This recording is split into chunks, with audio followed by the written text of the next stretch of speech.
Major support to Indian Country Today provided by its founding partner, the San Manuel Band of Mission Indians.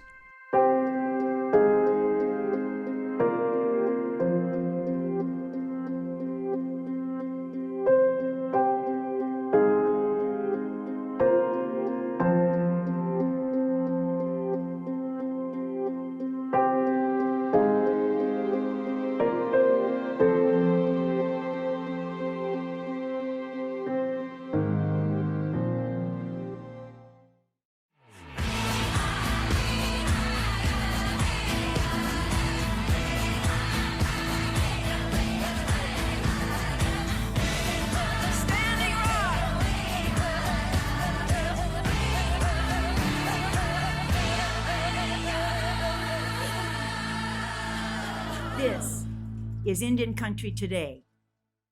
Esquili, yes, and thank you for joining us. I'm Patty Thalahungva. Here are the headlines for Tuesday, August 25th. Republicans renominate Donald Trump for President of the United States on day one of the Republican National Convention. Some 336 delegates met in Charlotte, North Carolina, 6 from each state, Washington, D.C., and the U.S. territories.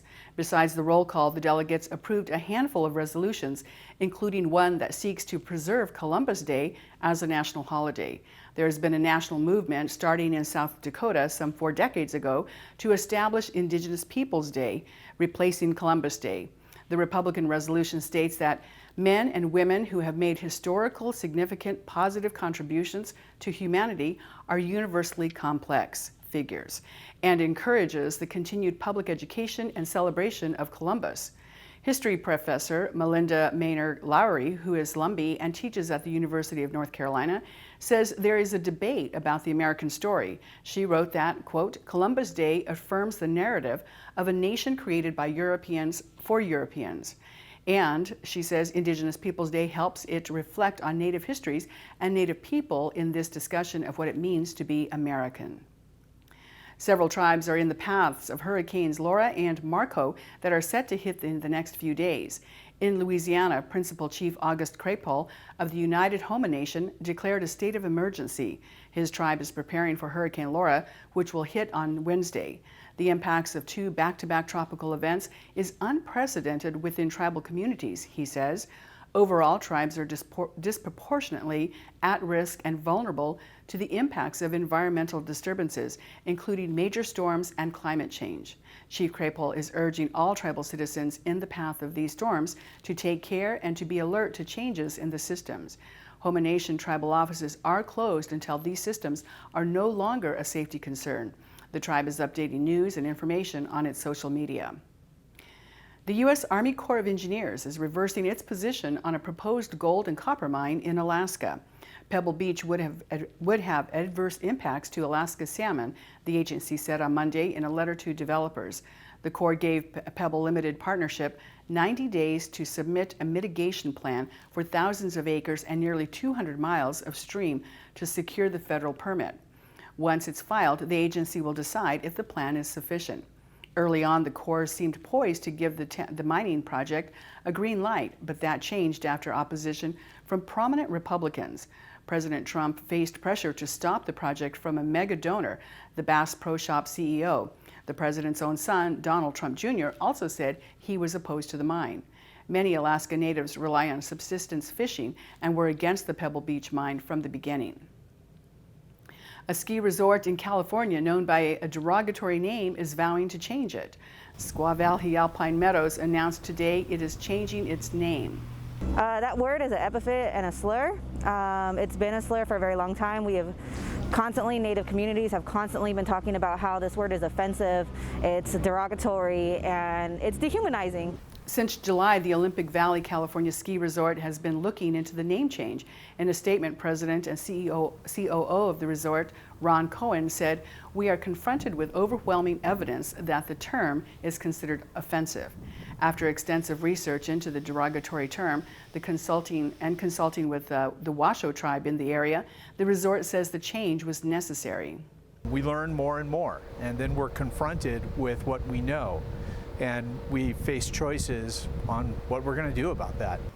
In the 1960 Winter Olympics were held at the resort, and some say the new name should reflect that history. They are currently reviewing a new name, and it will be announced early next year. And now for an update on COVID-19, let's go to Karina Dominguez. Karina? Leo Sanchianya, Patty. Leo Sanchimanyabu, Getchamalea. The Sturgis rally has put COVID-19 infections in high gear across the country, making contact tracing difficult. The 2020 motorcycle rally took place in Sturgis, South Dakota, despite medical experts warning against large gatherings. Hundreds of thousands of bikers attended the motorcycle rally in this small town, which is currently conducting mass testing on its roughly 7,000 residents. When we look across Indian country, we have a couple of numbers here. In the Indian health system, we have 20,201 cases.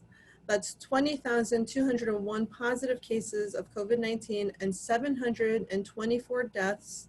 Again, that's 724 deaths resulting from the virus. Patty? Thank you, Karina. Up next, the need for more natives in the medical field. We'll be right back.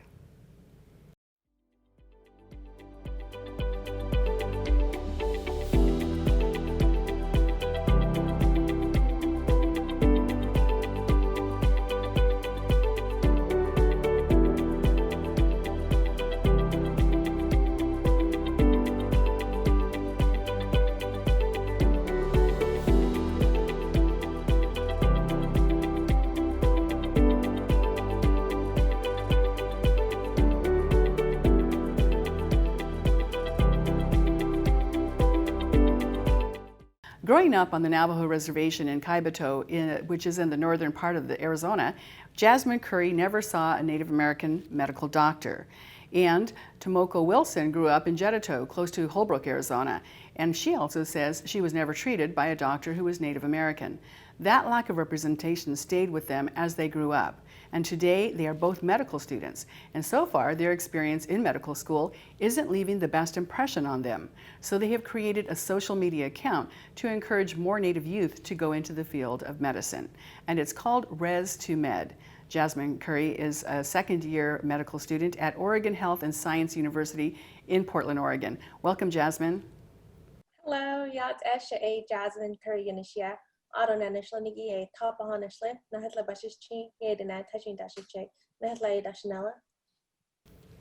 Also joining us is Tomoko Wilson, and she grew up she is actually in her first year of medical school. Welcome, Tomoko. Yad she Tomoko Yinche, Kian Yinshle, Banat Lads also Bashishchin, Litlane Dashache, Nakaitlejini Dashanella. And Tomoko, you're a first year medical student.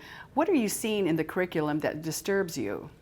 Oh man. Well, right now we're just in fundamentals, so I can't really say.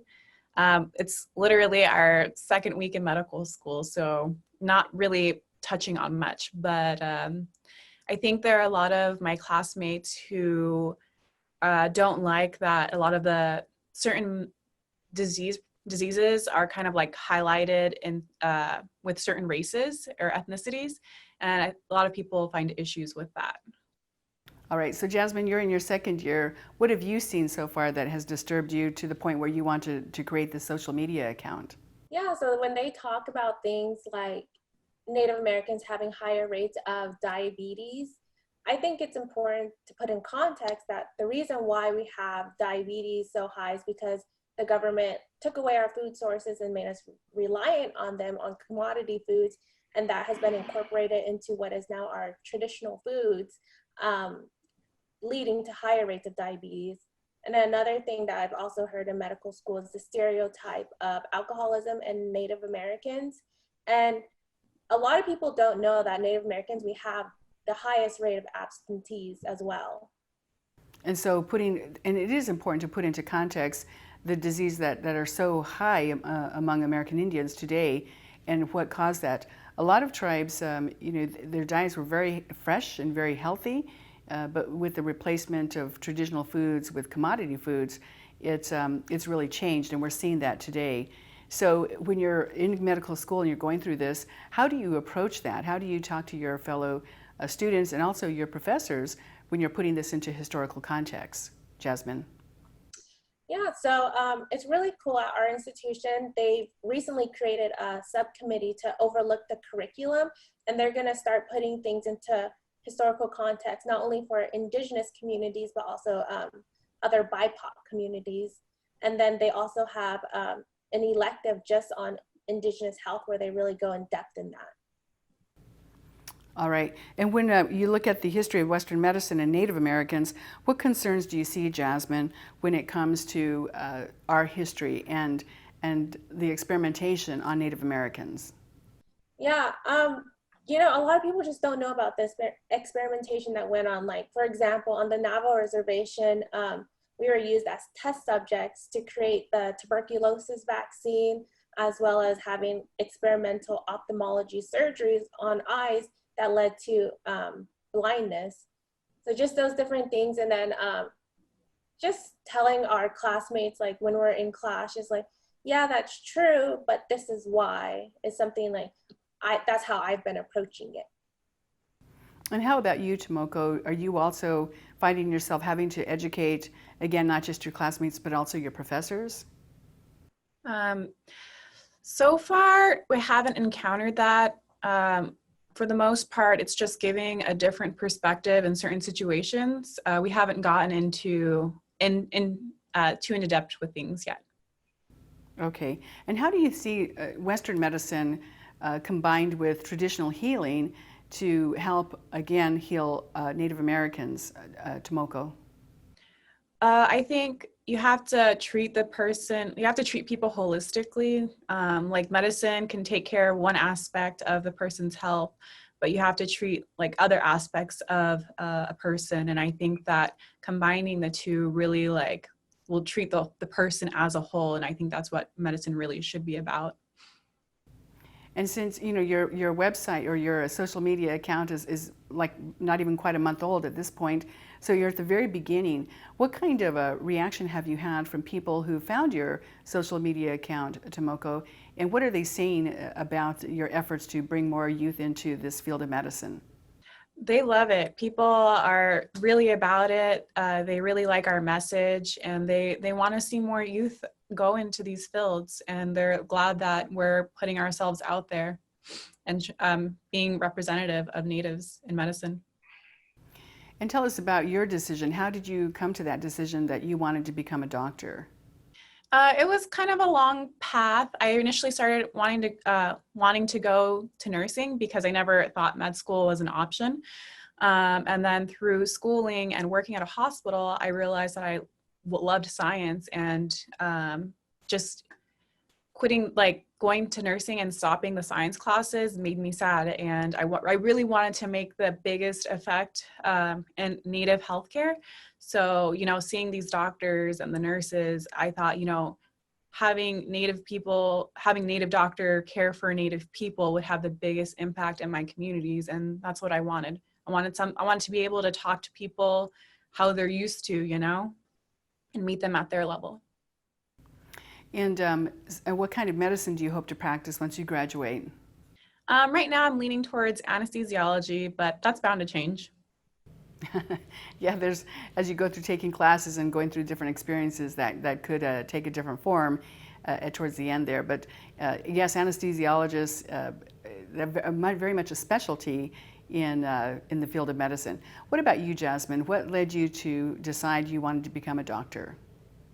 Yeah, I think growing up, I saw my grandfathers conduct different ceremonies as traditional medicine man, and that really instilled in me the want to help other people.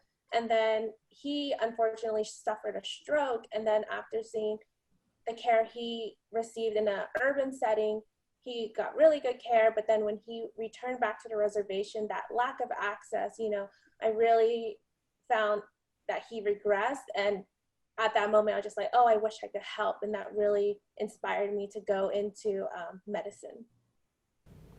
And what kind of medicine do you want to practice once you graduate? Yeah, I want to do primary care right now, leaning towards OB-GYN, because I feel like in primary care, there's a big chance to prevent these preventable health disparities. Yes, and that's, so again, looking at how you can make that impact by becoming medical doctors. There are other programs that are around. Are you a part of the InMed program or the ACES program that also helps recruit and promote these medical fields to Native people, Jasmine? Yeah, so during my time in undergrad, I was part of InMed, and they really helped me with my MCAT prep and through the whole application process. And I'm very thankful for those ladies that ran the InMed program there. All right, and what about you, Tomoko? I actually found out about InMed and AAIP, like all the different programs that are available to undergrad Native Americans who are pre-med. I found out about that super late in my undergrad career, so I really missed out on that, and that's part of the reason why I think this platform is great, so we can give those programs a shout out so more youth can utilize them. And certainly there are a lot of different efforts underway to bring Native Americans in. There's also an association for Native American dentists, and they recruit dentists because, again, that's an area that we don't have a lot of Native Americans in. It's not represented as well. So when you talk about the importance of this, let's talk a little bit about language. And quite often when an elder comes in, their only language they're comfortable speaking is their traditional language. How do you see a Native person helping to bridge that communication gap, Jasmine? Yeah, I think it'll be really good to be able to converse with our elders in our traditional language. And that's something that I'm personally working on right now, is to become more fluent. But it'll be better that we can explain things in lay terms and the Nepazad, our native language. Just to help with health literacy is something we hear about a lot in medical school, and making sure patients understand fully what is going on with them.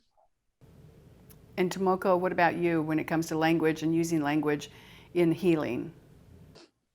I think it's very important, especially because, when you establish your relationship with the patient and you introduce yourself in your language, you establish that, that kinship, and just having that as a grounds for your patient, physician relationship really makes a difference. And even like knowing like the cultural customs, a lot of Native American communication is nonverbal. So really like knowing your patient is going to be really good. Absolutely. And Jasmine, you want to tell us about the third partner in this social media campaign? Yeah, our third partner's name is Malian, and she's Penobscot from Maine traditionally. So unfortunately, we're doing school virtual right now, so she's off in Maine and she couldn't make it right now. But she's a part of the group that started this whole Res to Med social media campaign. Yes. All right. Well, ladies, thank you so much for joining us. This is a big effort to bring more Native Americans into the field of medicine. And that can be said, of course, I'm a proponent for journalism. We need more Native Americans to become journalists.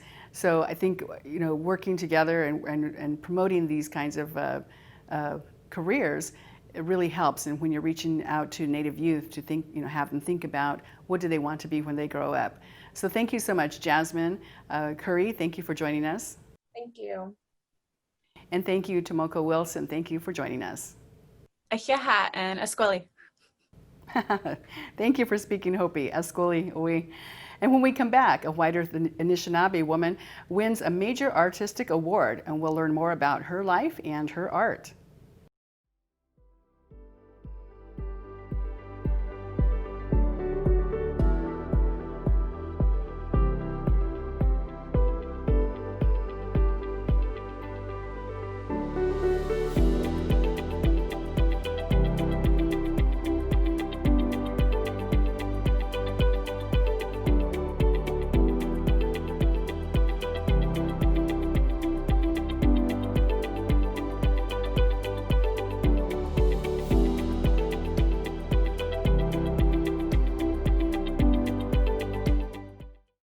Joining us now is Sandra Hale Schulman. She's a freelancer for Indian Country Today, and recently she wrote about Marcy Rendon, an artist who won a major award from the state of Minnesota. Welcome, Sandra.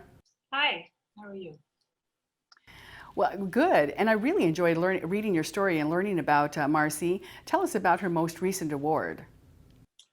Well, Marcy just won. This is a really remarkable amount of money. It's a Minnesota-based foundation called the McKnight Foundation, and they give one award a year to a notable person in the arts in Minnesota, and it's $50,000. She is the first Native woman to win this award since they started giving it in 1996. She's in her 60s. She's been writing for many, many decades. And very interesting, she went to get a degree in criminal justice, and she started writing mystery novels because that's what she liked to read. That was so interesting to hear about her background in writing these mystery novels, these crime suspense kind of novels, and that went along with, like you were saying, what she was studying at the time. So let's talk a little bit about that series of books that she wrote. She won awards for that series as well. The crime novel, what was the name of that? Yes, there's two. The Catchberry? Murder on the Red River, and then Girl Gone Missing, and she's working on a third right now. Wow. So she's really, getting into that crime novel. And that goes back to her activism in college. She and some other Native students really made a demand of the university. Yes, well, she went to school and was studying criminal justice and was writing on the side and just became very successful. She's written 4 nonfiction children's books. She's written plays, she's written poems. Some of her poems are going to be included in the upcoming Joy Harjo anthology, which is also going into the National Library of Congress. So her work is really getting noticed now, and this enormous award, I think, will really help bring her to much more national prominence. And Sandra, when is that anthology with Joy Harjo going to be released? Yes, it's coming this fall. It is called her poem is titled "What's an Indian Woman to Do?" Rendon's poem will be in this anthology. And the anthology is called "When the Light of the World Was Subdued, Our Songs Came Through." It's a very ambitious project that Joy Harjo has been working on for quite a while. And it's part of her being a poet laureate for the United States, which she was just nominated for a second term. It's one of her big signature projects that she's doing. Yes, Harjo's second term as the poet laureate for the U.S. and hearing about Marcy's part in that. We're both writers. She's also obviously a writer. She says she writes about 2,000 to 3,000 words a day. That's a good undertaking in a day. As a writer myself, 2,000 to 3,000 words a day is a lot, and a good 2,000 to 3,000 words a day. Oh, that's yes. Several hours of work. But she says since the pandemic, working at home, it's become more challenging because she's got children and grandchildren there and animals, and the kids are homeschooling. So she said it's been a little more challenging. She used to be able to go out to a coffee house to get a break and write, and now those are no longer available. So she said her writing's gotten a little more put off in the corner this summer, a little more than usual. Well, the pandemic is totally affecting everyone, and the workflow on top of that. She also volunteers, though. Is she still volunteering in this time of the pandemic? Yes, apparently she works with a lot of community groups and a lot of local organizations. She says the majority of the rest of her time is filled up with newspaper articles about, the services that these groups are providing. She says she needs to do year-end reports and quarterly reports. So she's quite a busy woman, and in the midst of writing this third award-winning mystery series about a young girl. She's following the development of a young girl. It was a teenager following a mystery and then a college-age girl. So I'm assuming this next book, the girl is probably in her 20s and 30s, continuing on the story. It's kind of like a native Nancy Drew. Oh, and I'm a fan of Nancy Drew novels. Growing up, there were a whole lot of mystery novels for kids or young adults, and so that's something to look forward to as well. And tell us a little bit more about her children's books that she's writing. She wrote, her most notable one was called Powwow Summer that she wrote, and that came out a few years ago. And she's been working on plays. So I think, she has children and she has grandchildren and she writes for young adults. So that seems to really be her focus, which is encouraging. I think she's kind of taking the experience of Native and Native culture and hoping to bring it to a younger audience and maybe grow with that audience a little bit. And certainly being in a Minnesota, in the area there, there's so many tribes to write about and so many stories to share and tell. With her award money that she received, the $50,000, is she able to spend that in any way, or is that going directly to her writing? I don't really know. I didn't specifically ask her about the money and what she planned to do with it. She did mention she was actually looking for an agent for this third novel. I told her I think maybe this sizable award might certainly help attract an agent. That might help you and certainly give you a cushion. Of course, everybody needs a little bit of help these days with the money, but she seems to have a lovely life on the reservation there. She says they go to farmer markets and they buy their sweet grass and all kinds of other things they need there. And Minnesota is a beautiful place with all the lakes. Absolutely. Well, Sandra Hale-Schulman, thank you so much for joining us. Thank you. And thank you for watching. Take care of yourselves. Your life is precious. I'm Patty Tholahungva. Join us again tomorrow. You got to take a stand just because you know you can. Oh, you got to run, you got to run.